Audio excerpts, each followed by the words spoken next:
Hi everyone, Monica Johnson, the Post-Secondary Options Coach from Mapleton Online here, back with you all for your next Skills for Success lesson.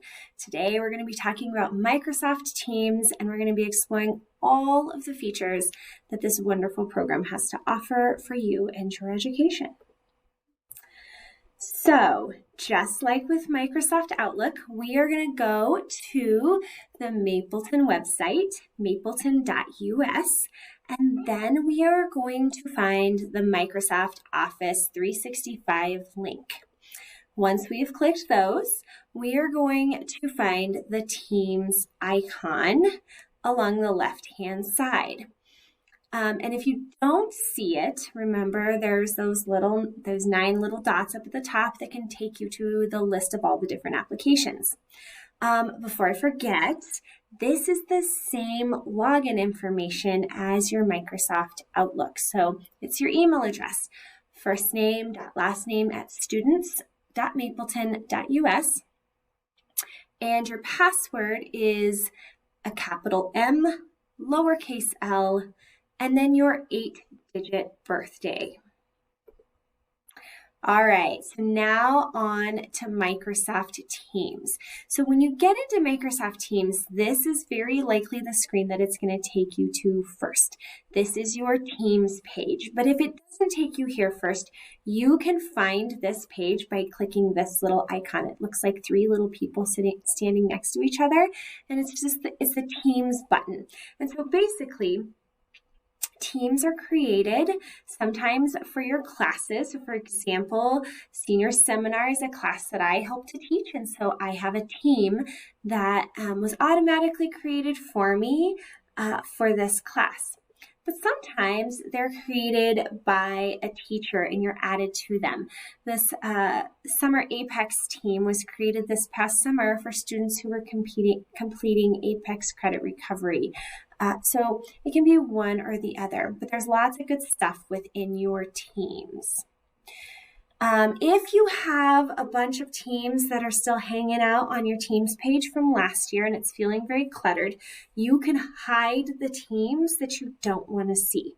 Please don't hide teams that are classes for this year. That would not be a good thing for you to do. But if it's a class from last year and it's over, feel free. So you're going to find the 3 little dots at the top right-hand corner of the team square, and then you're going to click hide. And then if you ever want to find it again, down here where it says hidden items is a list of all of your past teams or the teams that you've hidden. All right, once you're inside of a team, there are a few really cool things that you can find here. The first one is the past chats from that team. So when I first click on the 11th grade advisory quarter 1 team, I see all of their old meetings that they've had.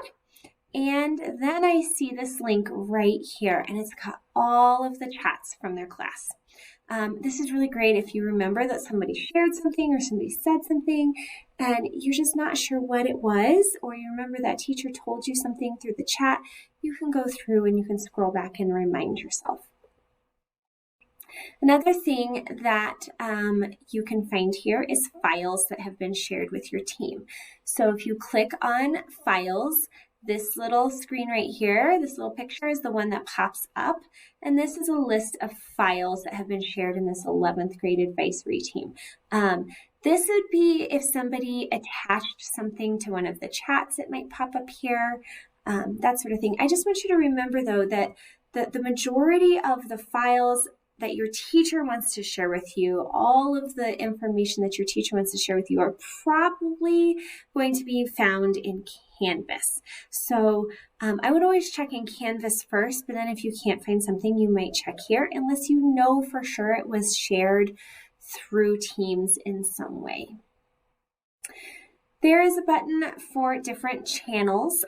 As of right now, I don't know that a lot of Mapleton Online teachers are using channels, but if you ever have a teacher who does utilize the channels function within Teams, this is where you can find it. It's almost like you're all a part of one big team, but then the channels is like little mini breakout groups within the team. And so And so it's really nice for large groups that are trying to work on different things and they need to break up into different groups.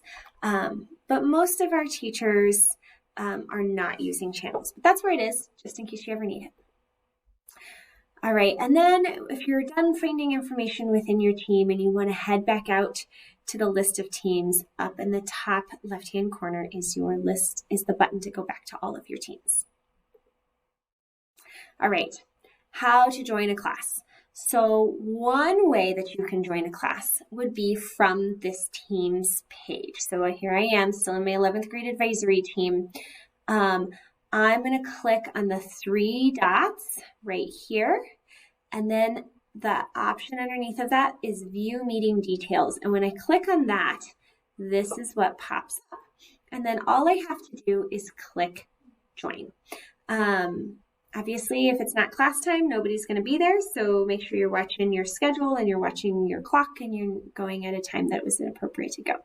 But really, to be very honest, the best way to get into your class is to go to your Canvas page where there will be a link to the Teams meeting for your class. This is the foolproof, surefire way to get into your classes. So make sure you're checking here first.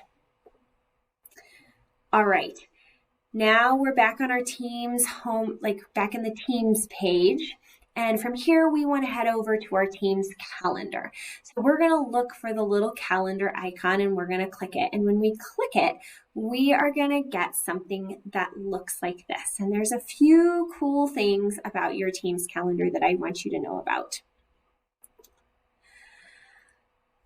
There are different things that live here. Sometimes meetings that are created by teachers, like if they create a meeting with you, like a one-on-one meeting, it will show up here. Or meetings that you schedule with a teacher through their bookings page. If your teacher uses your bookings page, those will show up here in this calendar, which makes it really nice if you want to just head straight to that meeting from your calendar instead of hunting for the email that booking sent you. Now, the trick is that you have to use your Mapleton student email address to make that booking in order for it to show up here. But remember, we talked about that in the Outlook lesson. It's really important that you start using your Mapleton student email address for all school-related things anyway, just because that's how the real world works too. It's good practice for life outside of school. So here's an example of a meeting that I had scheduled with Miss Prince, our ELL teacher, that week. That was just a one-on-one meeting with her. Up here, you see one of my classes, that senior seminar class that I help to teach. So it depends on how your teacher set up your class meetings. Sometimes those meetings populate onto your calendar. Sometimes they don't. So again, IC is the best place to find your student's schedule, and going to your class through your Canvas page is really the best way to do that.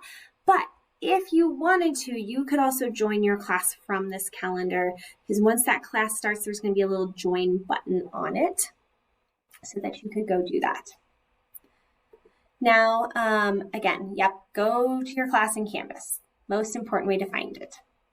Up here, I want you to know there's a way to change the view of your calendar. I have mine set on work week, so it shows me Monday through Friday. But if you just want to see today, you can change it to show you just one day. If you want to see a 7-day week, you can change it to show you a 7-day week. However you want to do that is fine. It all works about the same. Now, if I want to schedule a meeting with somebody or put something on my calendar, I am going to, it's so easy, I'm going to just click on the time that I want to schedule something. And so for right now, let's say I wanted to schedule something at 1 p.m. on Wednesday, August 25th. I'm going to click that 1 p.m. time slot, and this is what's going to show up.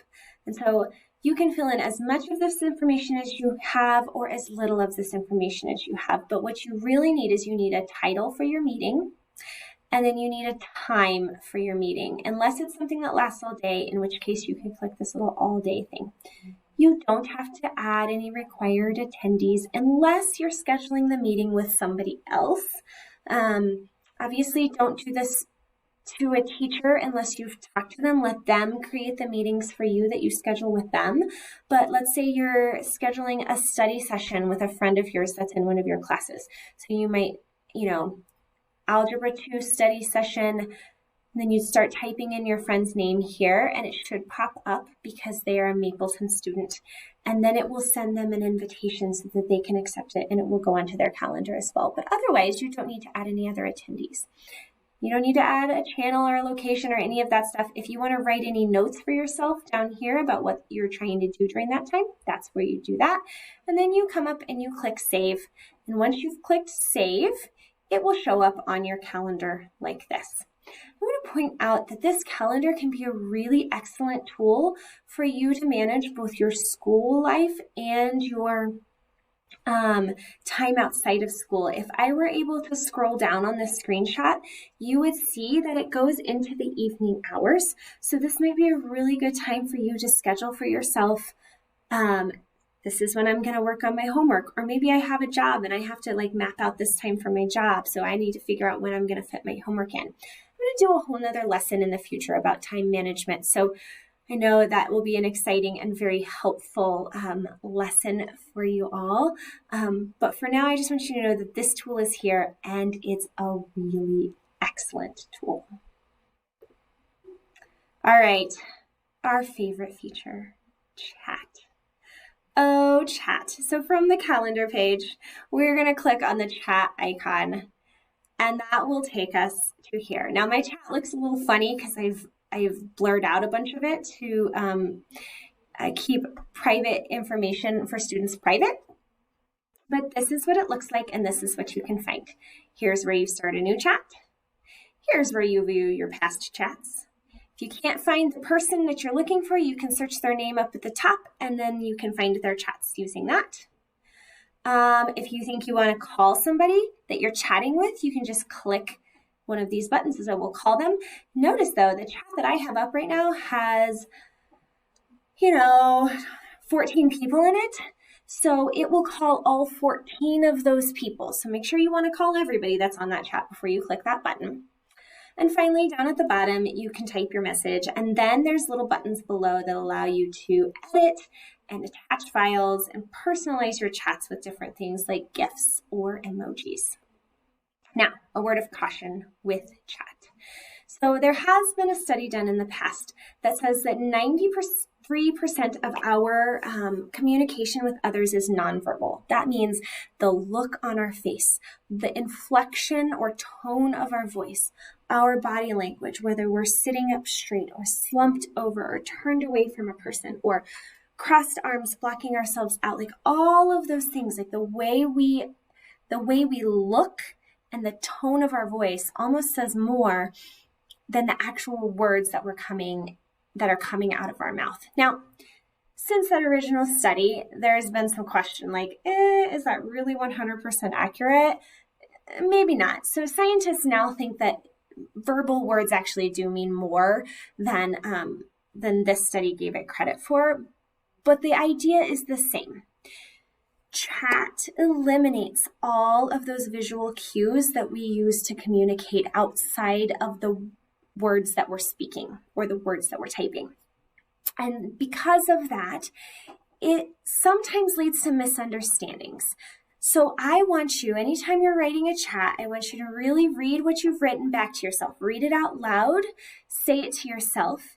If it sounds rude or disrespectful in any way when you read it out loud, whether you intended it for it to be or not, then you might rethink how you would say that to a person if you were face-to-face with them and edit your text. This is a really good piece of advice for social media as well, because it has the same problem as chat. It's also just a really great thing. If you wouldn't want somebody to say it to you in quite that way, if you think you would misinterpret it if somebody said it to you in that way, then maybe don't say it to somebody else in that way. All right, we're going to go more into Teams later. Have a great day, everyone. I'll see you soon.